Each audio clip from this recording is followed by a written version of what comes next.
예, 시간이 9시가 되어서 오늘 금요일 키메스에서 의료기기 인허가 임상시험 세미나를 K-바이오 솔루션에서 진행을 해드리겠습니다. 저는 오늘 세미나를 진행해드리게 되는 K-바이오 솔루션의 강경윤 대표입니다. 감사합니다. 예, 오늘 세션에서는 이제 많은 내용을 다뤄드리게 될 거예요. 그래서 의료기기 기업체 종사하시는 분들께서 RA, FDA 510K와 이제 이슈가 되고 있는 MDR-C 인증에 대해서 집중적으로 다뤄드릴 거고요. 그리고 임상시험을 어떻게 진행할 수 있는지에 대해서 진행을 해드릴 겁니다. 그래서 오늘 세션은 10개 세션이 있습니다. 그래서 여러 슬라이드들이 많이 준비가 되어 있어서 진행을 그렇게 해드릴 예정입니다. 강의 시작에 앞서서 지금 현재 의료기기 제조사에서 이제 종사하시는 분들이 참석을 해주셨을 텐데요. 지금 현재 RA의 파트에 근무하시고 계시는 분들, RA가 계시고, 그리고 개발팀에서 오신 분들은 있으실까요? 개발팀, 엔지니어링 계시고, QA에서 GMP 하시는 분들도 오셨고요. 그리고 마케팅이나 영업이나 BD 담당하시는 분들도 오셨을까요? 그러면 이제 손을 안 드시는 분들은 어떤 업무들을 하시고 계실까요? 제가 지금 이제 참석해 주시는 분들이 대부분 이제 RA 종사하시는 분들이랑 제가 이해를 했고요. 그래서 오늘 지금 이제 보시는 오늘 세션 내용에서 저희 서두의 K-바이오에 대한 소개를 드리면서 첫 번째 세션에서는 의료기기의 시장에 대한 국가적인 분석과 기업적인 분석을 진행을 해드릴 거고요. 그리고 이어서는 FDA 510K, 중반으로 봐서는 MDR-C 인증 진행에 대해서 설명을 드릴 겁니다. 그리고 임상시험에 대한 내용들을 특별히 이제 MDR을 준비를 하시게 되시는 회사에서는 임상시험 평가 CER을 아주 잘 준비를 하셔야 되거든요. 그래서 CER에서 보안이 많이 나오고 있고, 저희가 현재 지금까지 MDR 18개 제품을 진행을 해오고 있는 것 같습니다. 되게 바쁘게 MDR은 18개 제품을 진행을 해오고 있고, FDA 510K와 프리서미션은 저희는 이제 직접 다 끝까지 진행하고요. FDA 510K와 프리서미션 한 40개 정도 되지 않을까 싶은데요. 그래서 그런 이제 FDA와 MDR 보안에 대한 내용들을 같이 공유를 드리겠습니다. 다음 넥스트. K-바이오 솔루션이고요. K-바이오 솔루션은 2016년에 설립이 되어서 서울 교대역 사거리에 위치해 있고요. 지금까지 70여 개 기업들의 FDA, CE, CRO 역할을 해드리고 있습니다. 넥스트. K-바이오 솔루션에서 진행하고 있는 사업이고요. 지금 이제 보시는 이제 CMDR, 현재 이제 K-바이오 솔루션에서 MDR 인증을 진행하고 있는 리스팅이 되겠고요. 넥스트. 마찬가지로 K-바이오 솔루션에서 현재 이제 MDR C 인증을 진행하고 있고요. 저는 미국의 존슨앤존슨 본사의 MDR을 2020년부터 3년 동안 진행을 했습니다. 그래서 지금 이제 한국 기업들은 이제 지금 MDR을 되게 이제 박차를 가하시고 있는데, 그 전에 이제 글로벌 기업들이 2020년부터 존슨앤존슨 미국 본사 MDR을 맡아서 그런 경험을 바탕으로 해서 한국 기업들의 지금 MDR-C 승인을 이끌고 있고요. 넥스트. 지금 그리고 K-바이오 솔루션에서는 FDA 허가 많이 진행을 해오고 있고요. 제가 미국 기업들에서 일을 했었기 때문에 FDA 510K를 승인을 많이 진행을 해오고 있습니다. 넥스트를 보십시오. 마찬가지로 FDA 승인 510K를 진행하고 있는 리스팅이 되겠고요. 넥스트로 가주시죠. 다음으로 가주시고, K-바이오 솔루션에서는 사실 FDA를 저희가 제일 많이 진행을 해왔고요. 넥스트로 다음으로 넘겨주시고, 다음으로 넘겨주세요. 그리고 여기 있는 리스팅에서는 지금 프리서미션을 많이 진행을 해오고 있습니다. 특별히 이제 미국에서 FDA 승인을 받기 위해서 소프트웨어 디지털 세라피릭스 또는 SAMD 제품에 대해서는 미국 FDA에서 미국 환자 페이션트 데이터를 사용해서 임상시험을 요구를 하고 있습니다. 그래서 한국에서 이제 한국 환자 클리니컬 데이터로는 이제 미국 FDA에서는 특별히 적응증을 새로 만들거나 신설하거나 이제 확대하는 경우에는 반드시 미국에서 임상시험을 하라고 직접적으로 요구를 하고 있고요. 그래서 FDA에서 지금 현재 동등 제품이 없는 경우에 승인을 받기 위해서는 이제 특별히 한국에서 많이 개발되고 있는 소프트웨어 디지털 치료제 제품들에 대해서 지금 K바이오에서 FDA와 직접 프리서미션을 많이 진행을 했고요. 그런 경우에는 이제 미국 병원을 섭외를 하고 미국 이제 프라이머리 인베스티게이터 연구 책임자가 되실 분하고 임상시험 프로토콜을 설계를 하고요. 그리고 나서 그 임상시험 프로토콜 설계가 된 것에 대해서 이제 1차 유효성, 2차 유효성, 그리고 환자 샘플 수, 그다음 평가 방식과 평가 시기에 대해서 FDA에 직접 확인을 받는 아주 FDA가 프리서미션을 통해서 과외 선생님이 첨삭 지도해 주듯이 되게 꼼꼼하게 프로토콜을 봐주거든요. 그런 절차를 꼭 밟고 미국 임상을 진행을 이제 해야 되고요. 넥스트로 지금 그런 FDA 프리서미션들을 진행해온 리스팅이 되겠고요. 넥스트로 식약처에 대해서도 저희가 진행을 하고 있고 넥스트로 다음으로 GMP에 대한 이제 그 내용 이제 컨설팅을 진행해 오고 있고요. 다음 슬라이드. 저는 간략히 소개드리면은 그 미국의 글로벌 기업에서 제가 의료기기과 업무를 시작했고요. 저는 이제 사실 RA가 어떤 업무인지 몰랐습니다. 그래서 그 미국에서 대학 졸업을 이에나 대학을 졸업하고 이제 한국이기 때문에 그 미국에서 이제 일할 때는 이제 외국인으로서 한국인으로 미국 취업한 거죠. 그래서 H1B라는 비인 취업비가 필요한데요. 그래서 그 미국의 이제 큰 대기업에서 저한테 비인 취업비를 준비를 해주면서 이제 RA를 일하라고 하는데 그래서 막 그 HR 담당자한테 레토리 어플즈가 하는 일이나 봤는데 마케팅 진출하는 걸 돕는다. 그래서 저는 이제 마케팅인가 그러고 일을 시작을 했는데 그러고서 이제 레토리 어플즈가 어떤 일인지 알게 되고요. 저는 쿵메디컬 한국의 쿵메디컬 코리아였죠. 제가 쿵메디컬 코리아가 설립되던 2007년에 이제 입사를 미국 본사에서 했고요. 아마도 쿵메디컬에서는 쿵메디컬 코리아를 설립하니까 미국 본사에도 한국인 한 명 주는 게 좋다라고 생각을 했던 겁니다. 제가 2007년부터 RA라는 일이 무엇인지 모르면서 입사를 해서 쿵메디컬 2014년에 했으니까 7년 동안 일하게 될지 몰랐네요.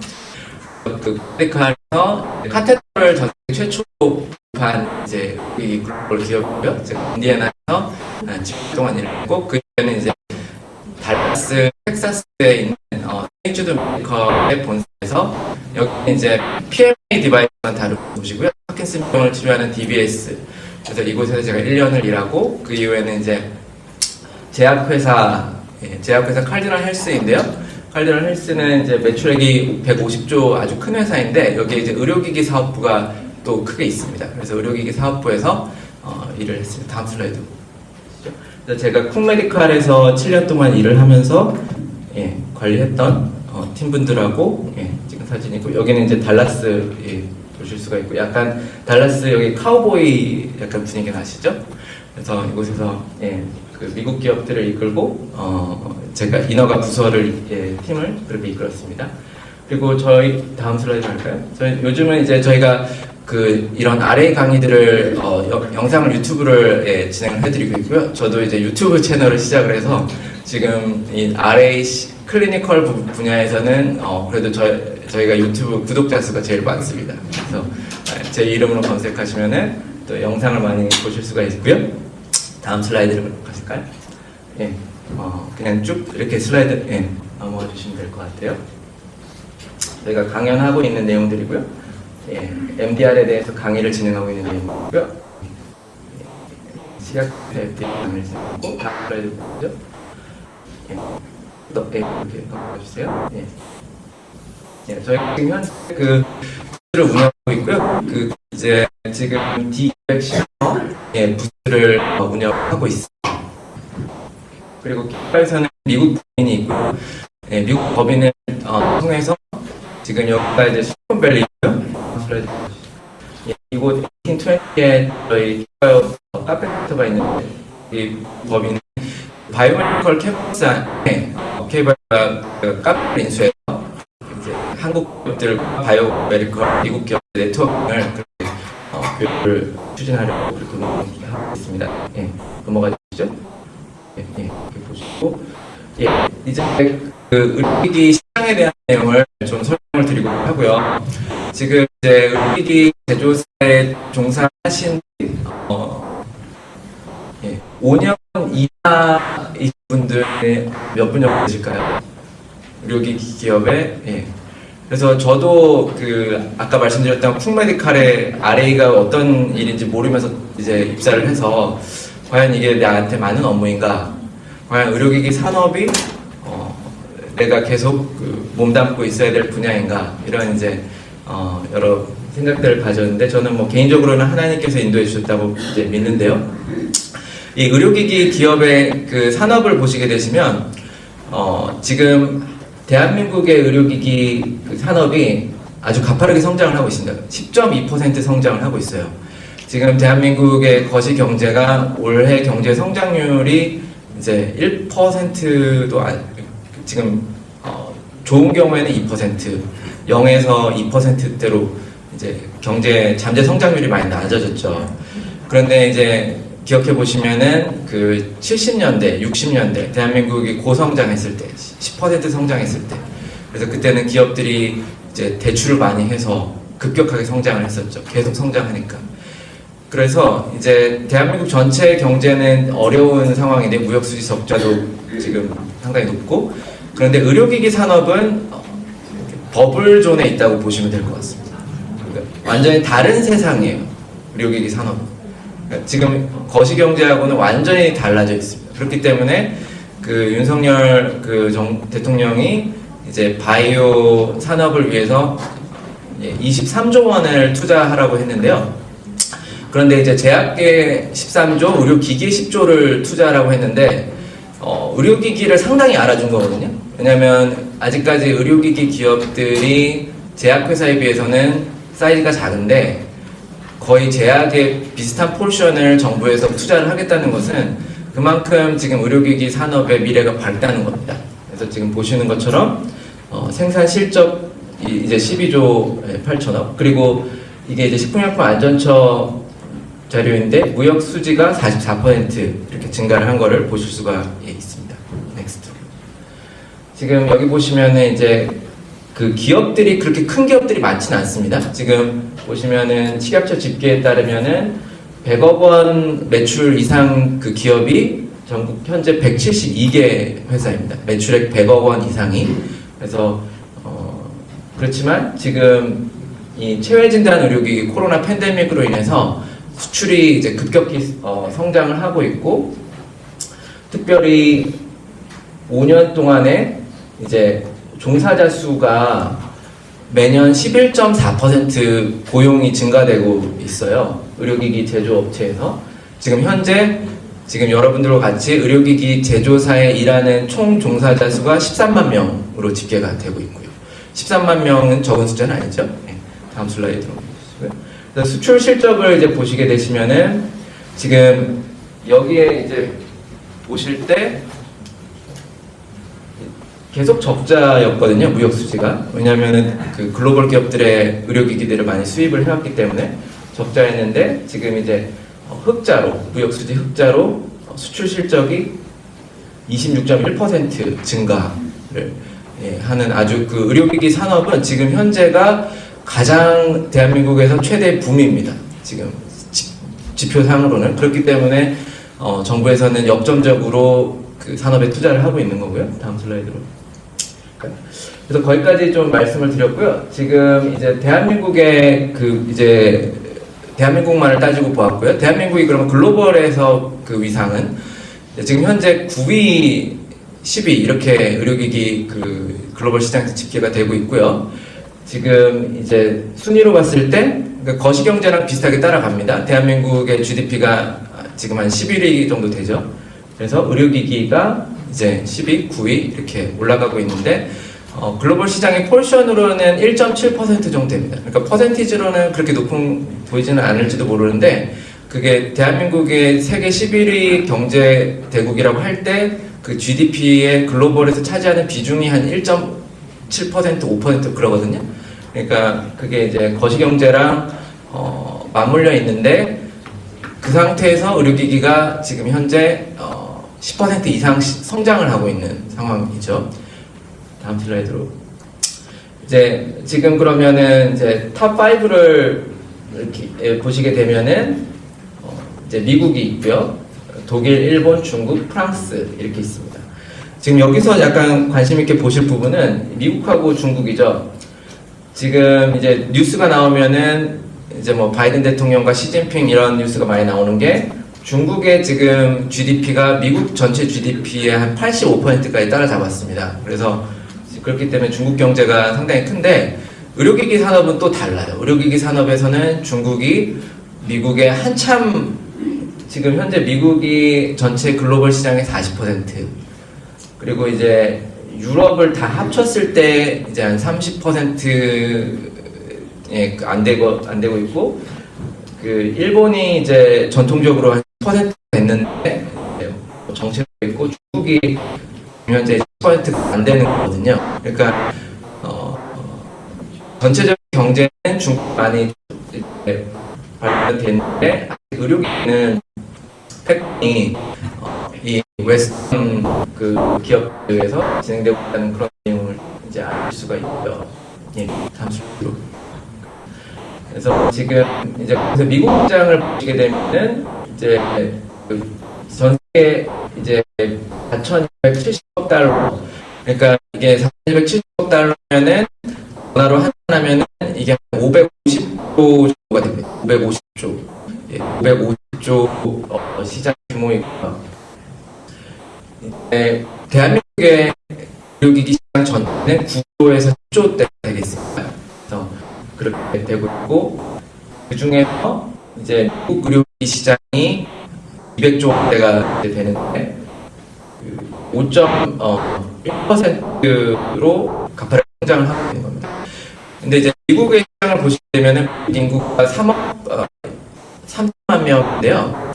대한민국 5천만 명을 넘고 있고 3억 3천만 명이면 이제 글로벌 전 세계 인구의 한 5% 정도인데 전 세계 글로벌 시장의 40%를 차지한다는 것은 그 미국의 건강보험 체계들이 비효율성이 있기 때문에 비용이 많이 발생하거든요. 그만큼 의료기기 하나의 의료기기를 판매하더라도 대한민국에서 100개 판매되면 미국에서는 300도는 그렇게 높게 판매를 할 수 있다는 겁니다. 그렇기 때문에 이제 대한민국의 의료기기 기업들이 미국의 제품 판매할 때 그만큼 많이 나올 수가 있는 게 되겠죠. 다음 슬라이드로. 지금 이제 보여드리는 내용들은 지금까지는 거시경제에 대한 내용들을 보여드렸는데요.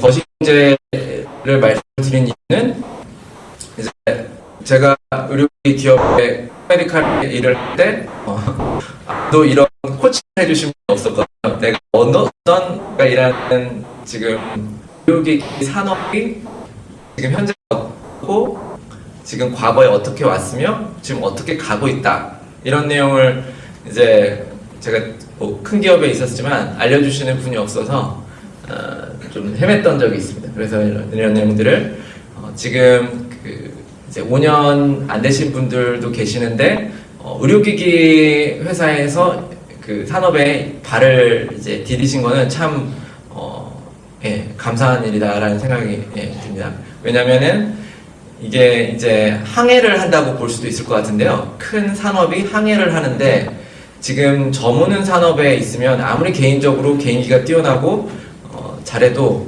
성장이 정체가 이미 되어 있는 상태에서 힘들죠. 회사가 무너지고 있고.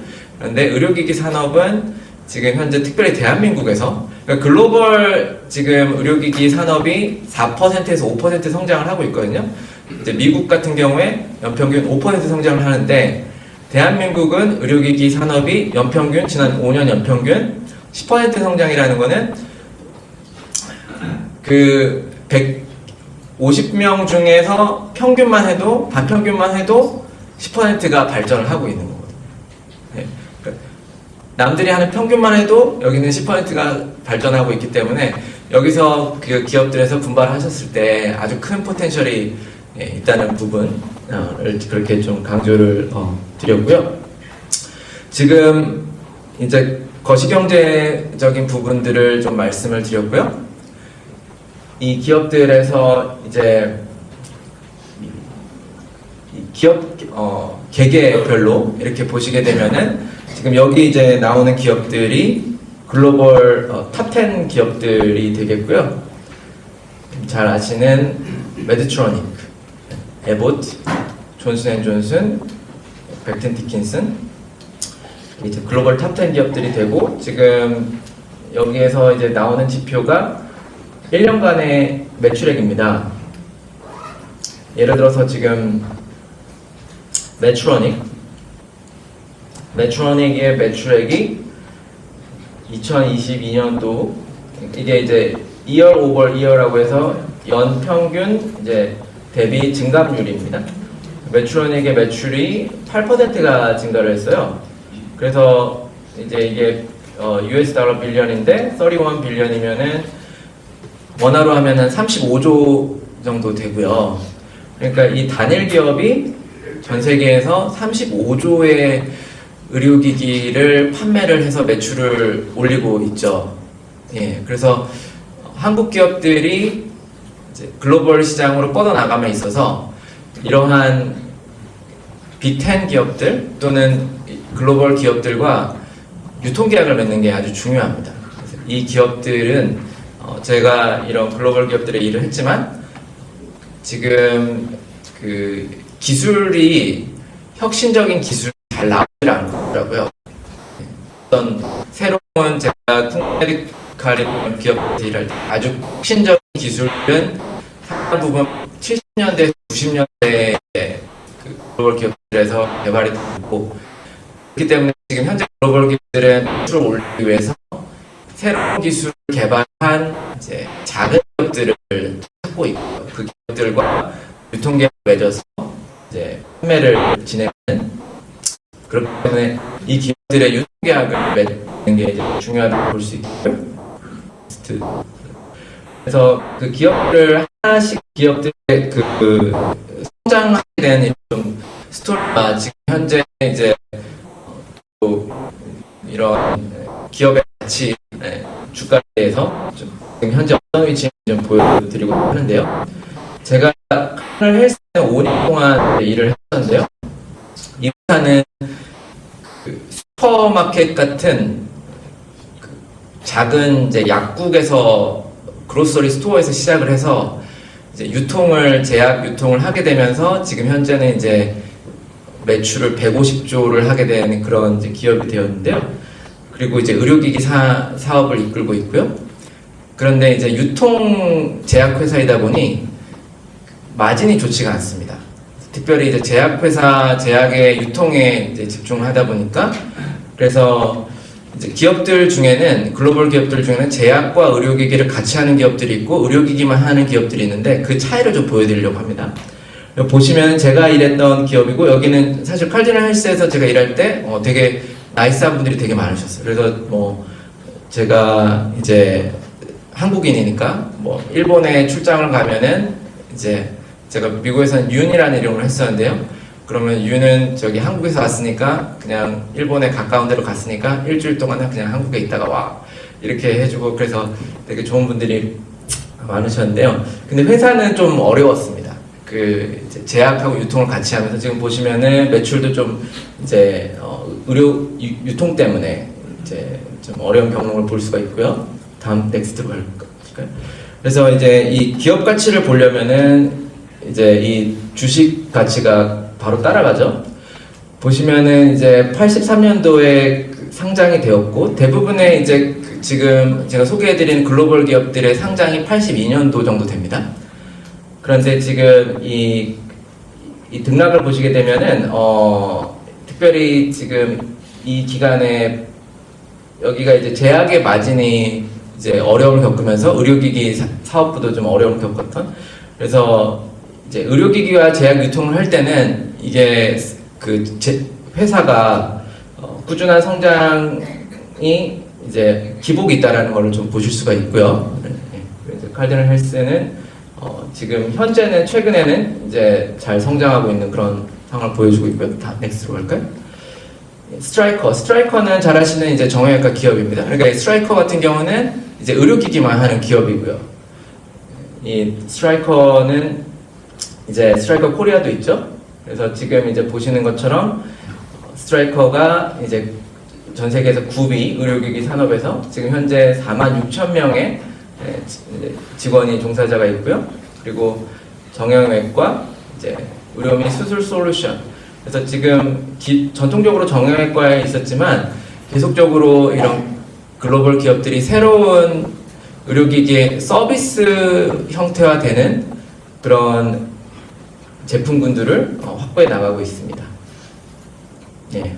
지금 슬라이드를 보시게 되면은 마찬가지로 83년도 예를 들어서 83년도에 뉴욕에 여행을 가셨다가 그 잠깐 뉴욕 스탁 익스체인지에 들르셔서 그때 당시에 3,800만 원을 스트라이커 주식을 사셨으면은 지금 현재 264억 원이 돼 있는 거거든요. 그러니까 이거는 상당한 성장이에요. 보시게 되면은 근데 이게 추세가 중요한 게 있습니다.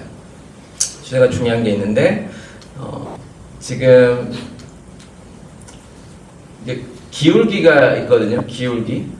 이게 이제 의료기기 기업이 가파르게 성장하게 되는 동력이 되는 겁니다. 그래서 제가 쿵메디칼에서 일을 할 때 쿵메디칼의 경우에는 이제 60년대에 이제 빌쿡이라는 분이 창업을 해서 지금은 이제 매출액이 한 3조 되는 글로벌 기업이 됐는데 제가 그 병행진 분들한테 언제 그렇게 성장을 많이 하게 됐냐. 그래서 저는 어떤 쿡의 그런 기술력으로 성장을 답변을 예상했는데 그 들어온 답변은 쿡이 이제 유럽과 아시아로 진출하면서 급격한 성장을 했다는 공통된 답변을 받았고요. 그래서 이러한 글로벌 기업들도 처음부터 글로벌 기업은 아니었고 그 기업들이 위치해 있는 그 자국에서만 대부분 사업을 집중적으로 하다가 이 기업들이 이제 80년대 지금 여기 보면 거의 이 성장이 이 얘기는 매출액이 성장이 거의 없었다는 얘기거든요. 영업이익과. 그런데 이 80년대, 90년대에 유럽에 진출을 하게 됩니다. 90년대까지 유럽을 진출하고 90년대부터 이제 이 글로벌 기업들이 예를 들어 한국에도 코리아 수입사, 직영 수입사를 갖추게 돼요. 그래서 2000년대에 들어와서 아시아권까지 진출을 하고 그래서 사실 유럽과 아시아에 진출을 해서 세계적인 그 영망을 확보한 다음에 급성장을 하게 됐는데 그런 패턴을 보실 수가 있고요. 넥스트. 이 헬스케어이고요. 이 헬스케어는 여기도 의료기기와 여러 가지 이제 G 같은 경우는 다른 사업들도 있죠. 다음 슬라이드 가보실까요? 그리고 필립스 이제 회사.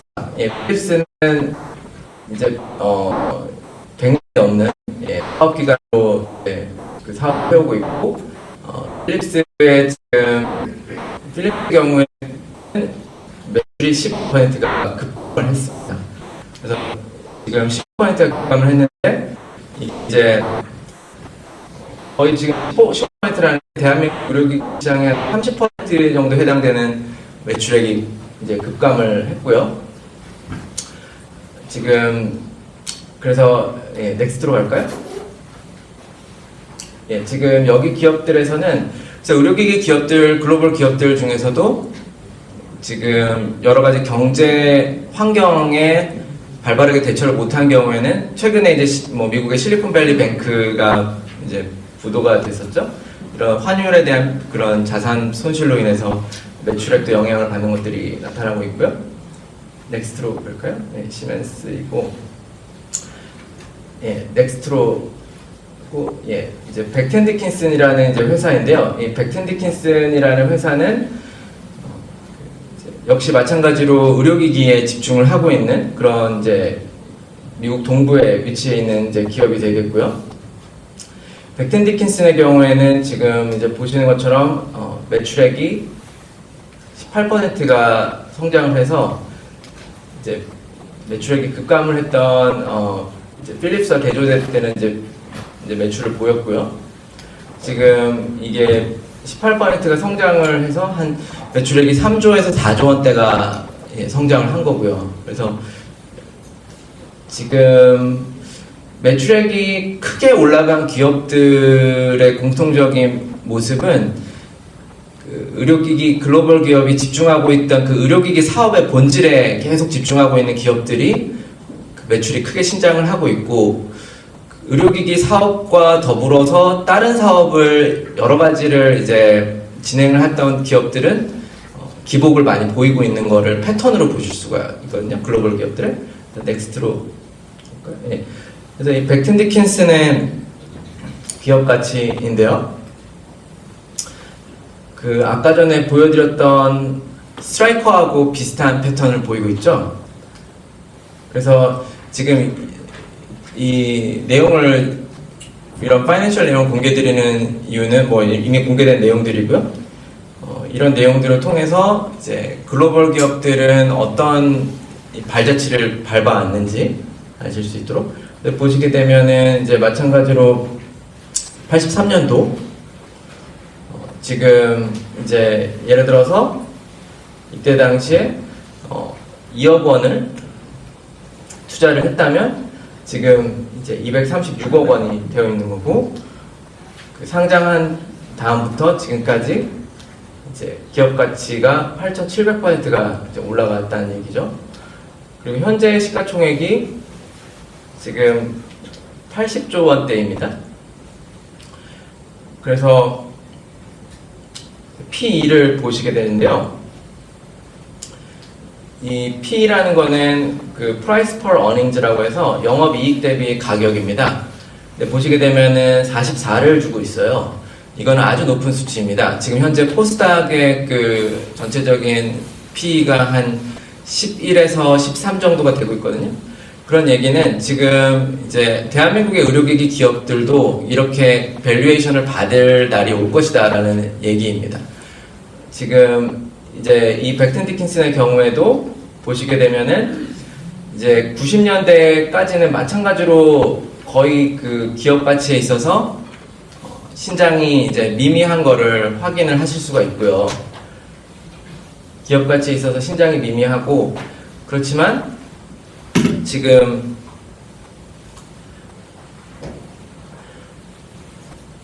이 이후로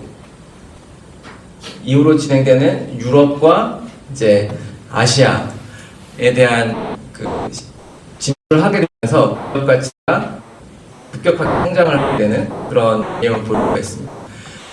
그래서 한국의 의료기기 기업들이 크게 성장할 수 있는 길은, 저는 이제 미국 기업들의 일을 했지만 미국 기업에서도 새로운 신적인 기술을 잘 안 하고 있습니다. 보다 이제 좀 덩치가 크게 되면은 조직이 이제 굳어지면서 좀 창의적인 이런 대상들이 나오기가 어렵죠. 그래서 오히려 저는 이제 지금 한국 기업들과 하면서 한국 기업에서 상당히 이제 이노베이션이 많이 나오고 있는데, 그 이노베이션 있는 기술을 시장에다가 연결시켜야 되는 부분이 있다고 봅니다. 그래서 제가 그런 이제 조금 안타까운 부분들은 특별히 이제 그 기업을 이끌어가시는 대표님들이나 이제 교수님분들이 기술에 대한 자기 되게 크시거든요. 거의 기술이 자신이거든요. 그래서 그런데 그게 식약처나 FDA가 MDR 인증을 받기 위해서 어떻게 그 기술을 인허가에 이렇게 맞춰야 시장을 갈 수 있는데, 그 작업을 미리부터 하지 않고 그 생각하시는 그 기술을 개발하고 계시니까 시장은 나갈 타임라인 안 만들었는데, 그래서 혁신적인 글로벌 기업도 탐을 낼 수 있고 이런 글로벌 시장에서 영향력을 발휘할 수 있는 그런 혁신적인 기술인데 이게 이런 마켓에만 연결되면 잘 연결만 되면 대한민국 기업도 이런 큰 신장을 볼 수 있는데 그 부분이 좀 아쉽습니다. 그래서 지금 허가에 좋아하시는 분들이 많기 때문에 특별히 기업에서 특별히 창업 기업 어린 스테이지 기업의 경우에 대표님께서 너무 계속 기술만 개발해야 된다 이렇게 하시면은 이제 빨리 허가를 받으셔야 된다고 허가를 발명 절차를 밟는 게 중요하다는 부분을 그렇게 말씀을 드리고요.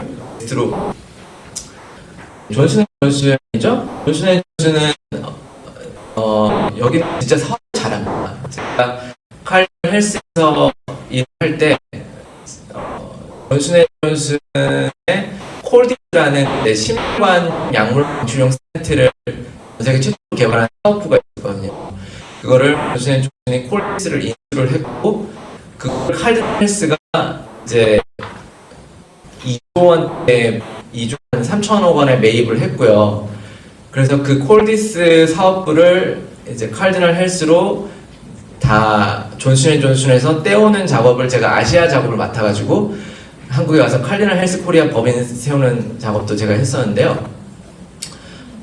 그런데 이제 이게 미국 기업들이 문화가 있는데 존슨앤존슨은 비즈니스를 아주 잘해서 딱 적절한 타이밍에 칼디널 헬스에 매도를 한 것 같습니다.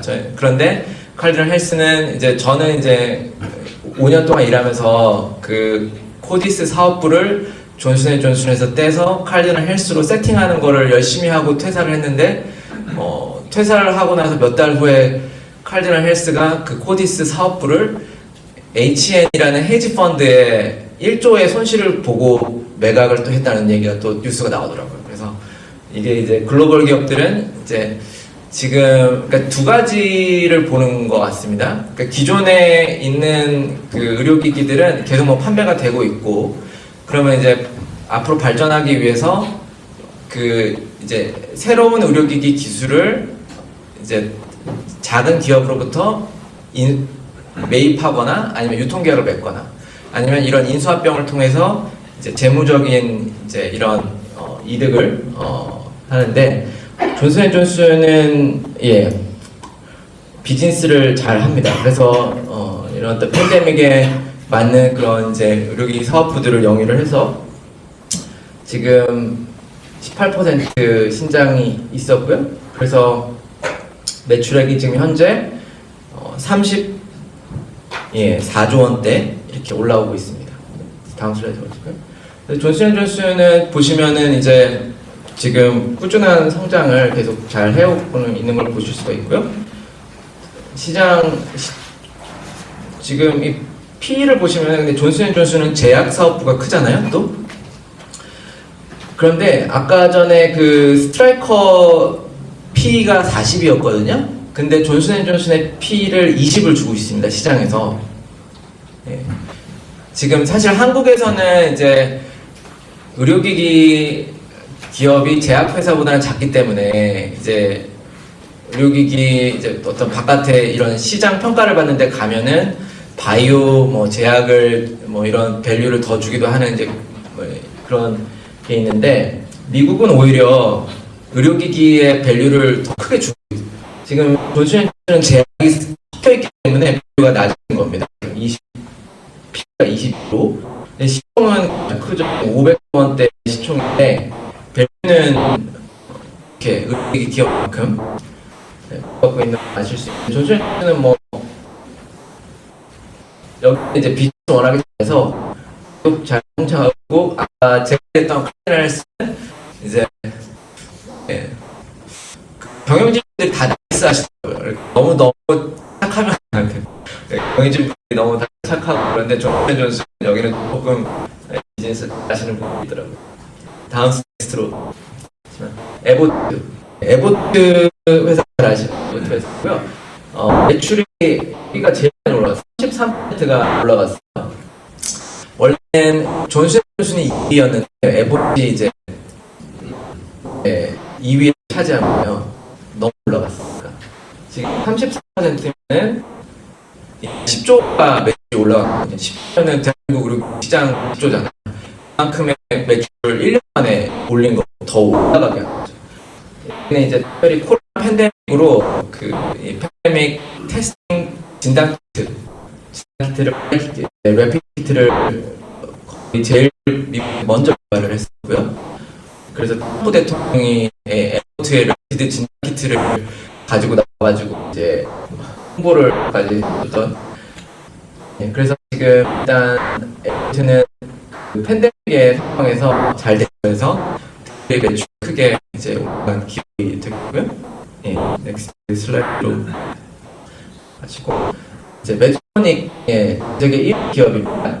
그래서 지금 이제 31 빌리언인가 30역시 35조 37조 원대 이제 매출이 되고요. 그래서 9만 명 넘는 기업이고 메디트로닉에서도 이제 이러한 혁신적인 기술을 많이 오픈해서 리뷰를 하고 있는 걸로 알고 있습니다. 한국에서도 한국 기업들과도 메디트로닉이 유통 계약을 이제 맺고 있고요. 그래서 그렇기 때문에 한국 기업들이 지금 이제 이 글로벌 기업들의 모습을 보시면 넥스트 슬라이드 여기 보시면은 지금 공통적으로 패턴이 다 보이시잖아요. 공통적이에요. 이거는 뭐 만약에 82년도 다 비슷하죠? 이때 당시에 뉴욕에 여행을 가셨다가 그냥 아무 의료기기 기업이나 주식을 사셨으면은 지금 거의 대부분이 지금 이렇게 지금 8천만 원을 만약에 이때 당시에 투자했으면 지금 79억 원이 되어 있는 거거든요. 그러니까 지금 이건 거의 패턴입니다. 패턴. 동일한 패턴인데 거의 동일한 패턴이 90년대까지는 사실상 별로 성장이 없어요. 근데 이런 기업들이 창립된 게 60년대거든요, 보통. 그러니까 30년 동안 거의 기업의 성장이 그렇게 별로 눈에 띄지 않았던 얘기거든요. 30년 동안. 그러면 이제 그리고 나서 왜냐면 이제 미국 시장이 워낙에 크니까 이 기업들도 그냥 미국에만 올인하자 당분간. 그래서 미국에만 올인했던 걸로 보이고요. 그리고 이제 70년도, 80년대 이제 유럽에 진출하고 90년대, 2000년대 이제 아시아에 진출하고 아시아에 진출할 때는 이제 이렇게 거점을 보거든요. 일단 대한민국, 일본 원래는 중국은 진출을 안 했고요. 중국은 사실 한 25년 전부터 진출을 하기 시작했고 그리고 이 웨스턴 기업에서 볼 때 대한민국은 상당히 매력적인 시장인 게 수도권에 병원이 집중되어 있기 때문에 이 수도권에 전 세계 탑 10 시장이고 수도권에 자본을 집중시키면 이게 게임이 되겠다라는 딱 그 지형이 나오는데 중국 같은 경우는 너무 크고 한 20년 전만 해도 중국의 의료기기 시장하고 대한민국하고 거의 같았습니다. 시장 규모 자체가. 그러니까 이제 그때 아시아에 진출할 때 저도 그렇게 아시아에 진출하는 시점에 제가 미국 기업들의 일을 시작을 했고요. 그래서 그 결과로 지금 큰 성장이 나온 겁니다. 그래서 그런 기업들의 과거를 자신들이 되돌아본다면 이제 이렇게 레슨 런드라는 걸 많이 하는데요. 우리가 이런 걸 보면서 어떤 레슨을 보냐. 그러면 우리가 초창기 때부터 좀 글로벌 시장에 나가는 거를 더 미리 준비하고 미리 했더라면 성장이 더 빨리 왔었겠다라고 분명히 다 공통적인 겁니다. 이 기업들은 60년대 한 명이 초창기 창업을 해서 그냥 미국에서만 20-30년 동안 사업을 하다가 이제 유럽 가고 아시아권 간 거죠.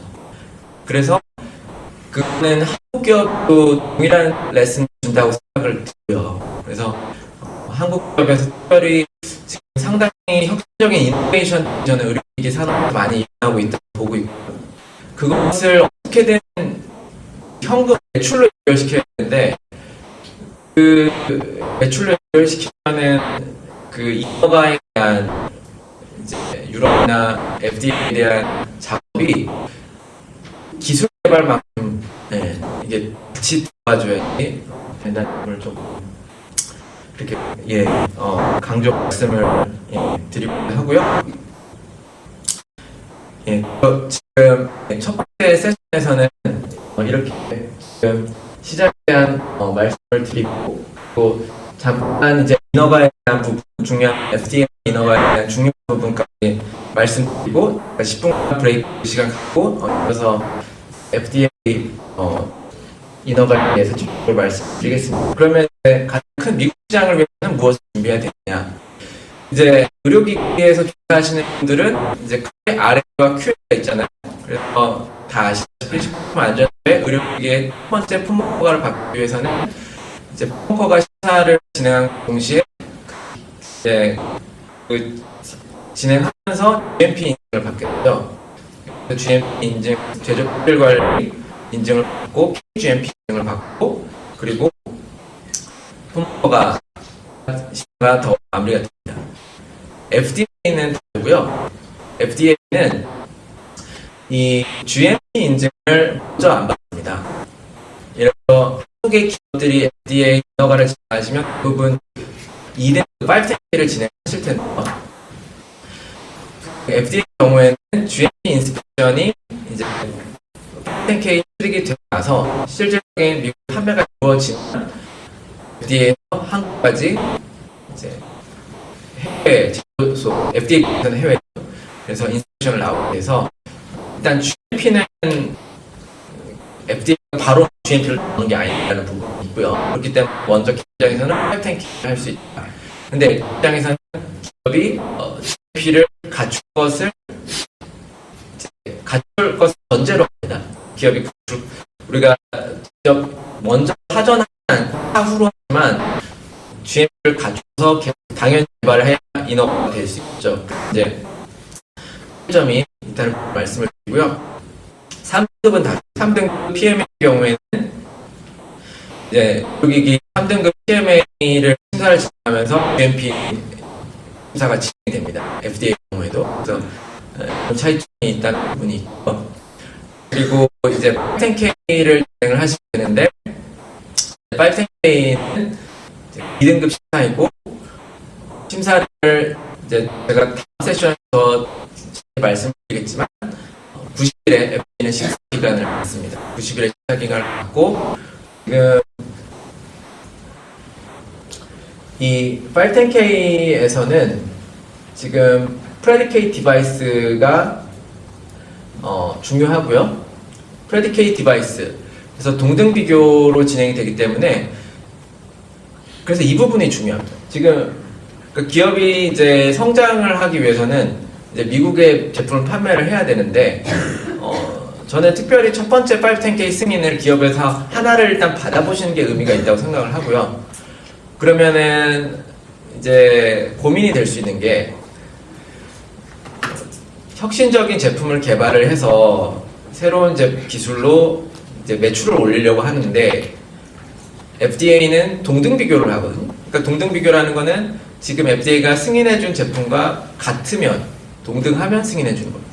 이게 사용 목적이 다르면은 이제 임상 시험이 요구가 되거나 이제 막 다른 패스웨이들이 있기 때문에 그래서 첫 번째 저는 이제 미국에 이미 있는 제품과 동등하게 허가를 받으면 그걸로 이제 특별한 매출을 올리기가 어려울 수 있겠죠. 그런데 첫 번째 510K 승인을 받아보는 그런 과정을 거치면서 다큐멘테이션을 어떻게 준비해야 되는지를 학습하게 되기 때문에 그 FDA의 승인을 받기 위해서 우리 회사의 기술을 계속 차별화시킬 게 아니라 일단은 FDA가 승인해준 이제 여러 제품들이 있잖아요. 같은 품목에 여러 회사들의 제품이 있으면 그 회사들의 제품들의 스펙을 다 보고